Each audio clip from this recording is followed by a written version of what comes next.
को सुनकर प्रिया प्रीतम आनंदित होते हैं, उत्साहित होते हैं, आह्लादित होते हैं।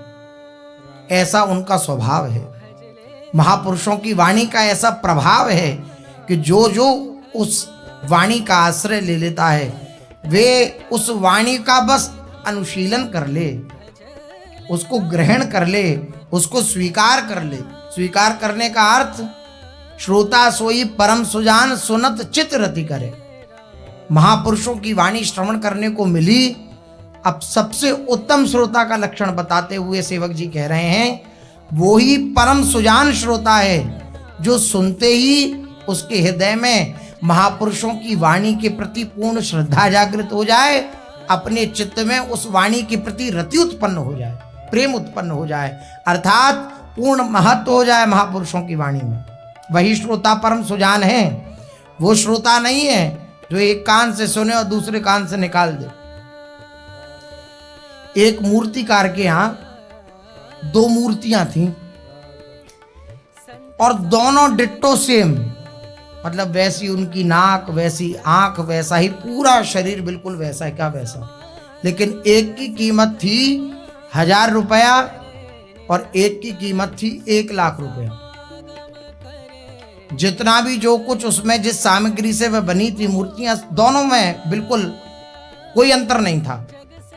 जिस सामग्री से वो 1000 रुपए की मूर्ति बनी थी उसी सामग्री से वो 1 लाख वाली मूर्ति बनी थी। तो बड़े सब लोग जो खरीदार थे वे आश्चर्यचकित कि आप जो है ये 1000 रुपए की मूर्ति दे रहे हैं और ये 1 लाख की दे रहे हैं, इसमें क्या अंतर है। तो एक बड़ा सा तिनका लेकर के, वो सीख जैसी लेकर के आई जो दुकानदार थे। उन्होंने कहा कि इसके कान में आप सीख डालिए, जो 1000 रुपए वाली थी। तो उसके कान में सीख डाली गई तो वो इधर से निकल गई। फिर बोले कि अब निकालिए सीख को और अब इधर आइए। 1 लाख वाली जो मूर्ति थी उधर आए, उन्होंने सीख जैसी डाली तो वो अंतर प्रवेश कर गई। बोले ये अंतःकरण में प्रवेश कर गई, अंतर में प्रवेश कर गई, अर्थात ये गहरी है, इसलिए इसकी 1 लाख रुपए कीमत है। ऐसे ही श्रोता जो इधर से इधर निकाल दे वह श्रोता बहुत निम्न कोटि का श्रोता है। केवल समय का सदुपयोग हो रहा है, सत्संग का लाभ प्राप्त नहीं होगा। समय का सदुपयोग हो जाएगा, 1-1.5 घंटा जो सत्संग में अपने जन बैठेंगे, श्रवण करेंगे तो समय का सदुपयोग हो जाएगा, लेकिन जीवन में चमत्कार घटित नहीं होगा। क्यों नहीं होगा? क्योंकि इधर से सुना, इधर से निकाल दिया। इधर से श्रवण करें और उसको अंतः में धारण करें, अंतः में स्वीकार करें, चित्त में स्वीकार करें, तो उस स्वीकृति का लाभ होगा कि केवल महापुरुषों की वाणी में इतना सामर्थ्य है कि विपरीत से विपरीत परिस्थिति में आप कितनी भी निचली स्थिति में होंगे, उस निचली स्थिति से उठा करके आपको प्रेम राज्य में प्रवेश करा देंगे। ऐसे महापुरुषों की वाणी है। आप जिस परेशानी से क्लेशित होंगे, परेशान होंगे, केवल महापुरुषों की वाणी का आश्रय ले लीजिए। आपका चित्त कितना भी उद्विग्न हो और पूज्य महाराज श्री की वाणी सुनिए, तुरंत हृदय शीतल हो जाएगा। क्यों? महापुरुषों की वाणी का यह प्रभाव है, तत्काल शीतलता प्रदान करने वाली वाणी है। और जितने भी आप कर्म व्रत साधन करेंगे उसका फल कभी कभी तो जन्म जन्मांतर में आता है। ऐसा देखने को मिलता है किन्हीं किन्हीं कर्मों का फल शुभ या अशुभ जन्म जन्मांतर में भी आता है। जो आप कृत्य करेंगे शुभ कर्म, उनका उस कृत्य का फल हो सकता है कि देर से मिले, लेकिन ये जो है महापुरुषों की वाणी का आश्रय, ये तत्काल शीतलता प्रदान करता है। सद्य उसी क्षण, सद्य हृदय वरुध्यते कृतभिः। श्रीमद् भागवत का जो मंगलाचरण है उसमें श्रीमद् भागवत की महिमा कह रहे हैं कि जो भागवत का श्रवण कर लेता है, अर्थात महापुरुषों की वाणी का, परमन संहिता है भागवत, जो महापुरुषों की वाणी का श्रवण करता है फल क्या होता है उसका? बोले सद्य हृदय वरुध्यते, उसी क्षण श्री हरि उसके हृदय में प्रकट हो जाते हैं।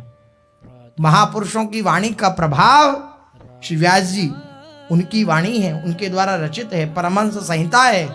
और मूल रूप से तो भगवान की ही वाणी है। चतुश्लोकी भागवत 4 श्लोकों की व्याख्या श्री व्यास जी ने करी। ये महापुरुषों की, और श्री भगवान से बड़े महापुरुष कौन हो सकती हैं? जितने भी बड़े महापुरुष हैं, वंदे महापुरुष ते चरणारविंदम, महापुरुषों को महापुरुषत्व प्राप्त इन्हीं के चरणों से हुआ है। सबसे बड़े जगत गुरु तो श्री कृष्ण ही हैं। वंदे कृष्णम जगत गुरुम। जितने भी महापुरुष हैं उन सबको महापुरुषत्व इन्हीं के श्री चरणों से प्राप्त हुआ है। इन्हीं की वाणी, महापुरुषों की वाणी, ये सब वाणियां जो हैं ये हमारे हृदय को बिल्कुल शीतल करके और प्रभु का साक्षात्कार कराने में सामर्थ्यवान है। इनकी महापुरुषों की वाणियों का केवल आश्रय ले लिया जाए। आश्रय लेने का अर्थ है हमारा जीवन बन जाए। जहां जहां पिए की बात सुने खोजत तिन ज्ञानम, हमारे हृदय में प्यास बढ़ जाए। ये ना मन में आए कि ये तो कल सुनाई था, आज फिर सुना, फिर परसों वही, अब तो ये तो हमने कई बार सुना है और फिर ये बात नहीं आई।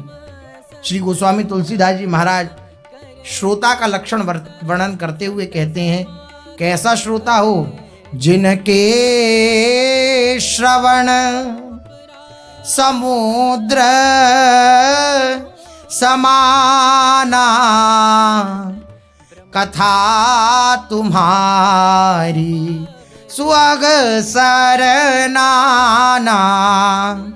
भरही निरंतर होई न पूरे। जैसे समुद्र है ऐसे ही श्रोता के कान होने चाहिए। वक्ता पहला श्रोता है, बोलने वाला पहला श्रोता है।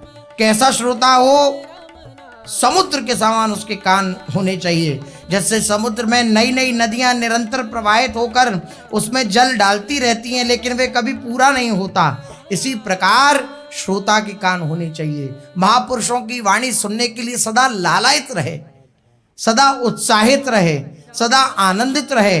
और ये उसी का चित्त हो सकता है जो महापुरुषों की वाणी पर महत्व रखता है, जो महापुरुषों की वाणी में महत्व रखकर उनके प्रति, उस वाणी के प्रति आचरण करता है। वही महापुरुषों की वाणी का बड़ा प्रभाव है। महापुरुषों ने वर्णन किया, श्री हित रसिकन की गिरा, हित मिलवे की खोज, जो पे कर गाड़ी गहे तो करी है मन मौज। मन मौज में हो जाएगा, मन आनंदित हो जाएगा। कब? कह रहे हैं श्री हित रसिकन की गिरा, हित मिलवे की खोज। प्रेम स्वरूप जो प्रियालाल हैं उन प्रिया